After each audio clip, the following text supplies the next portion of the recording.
अमेरिकी कार्रवाई से बड़ा विवाद, भारत ने दर्ज कराया कड़ा विरोध। अब पूरे देश की निगाहें सरकार के अगले कदम पर। भारत और अमेरिका के बीच बढ़ता तनाव अब एक नए मोड़ पर पहुंच गया है। ओमान तट के पास भारतीय क्रू वाले 3 जहाजों पर अमेरिकी सैन्य कार्रवाई के बाद भारत ने कड़ा विरोध दर्ज कराया है।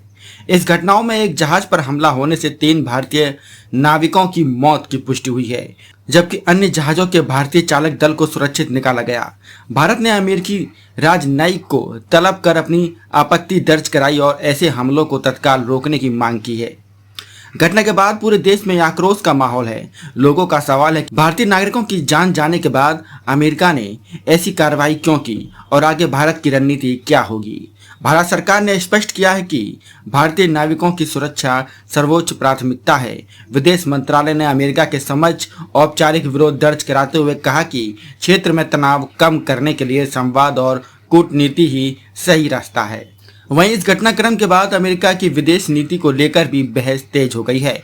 कुछ राजनीतिक विश्लेषकों का मानना है कि हाल के समय में अमेरिका की आक्रामक नीतियों के कारण कई सहयोगी देशों के साथ मतभेद बढ़े हैं और उसकी वैश्विक छवि पर असर पड़ा है। हालांकि यह विश्लेषकों की राय है और इस पर अलग अलग मत मौजूद हैं। दूसरी ओर भारत ने संयम और जिम्मेदारी का परिचय देते हुए जल्दबाजी में कोई कठोर कदम उठाने के बजाय कूटनीतिक रास्ता अपनाया है। विशेषज्ञों का मानना है कि भारत एक जिम्मेदार वैश्विक शक्ति के रूप में अपनी राष्ट्रीय हितों की रक्षा करते हुए शांति और स्थिरता को भी महत्व देता है। अब पूरे देश की निगाहें केंद्र सरकार पर टिकी हैं। हर भारतीय यह जानना चाहता है कि क्या भारत इस मुद्दे को अंतर्राष्ट्रीय मंचों पर और मजबूती से उठाएगा या दोनों देशों के बीच बातचीत के जरिए समाधान निकाला जाएगा। आने वाले इस दिनों में भारत का हर कदम न केवल भारत अमेरिका संबंधों की दिशा तय करेगा, बल्कि वैश्विक कूटनीति में भारत की भूमिका को भी और अधिक महत्वपूर्ण बना सकता है।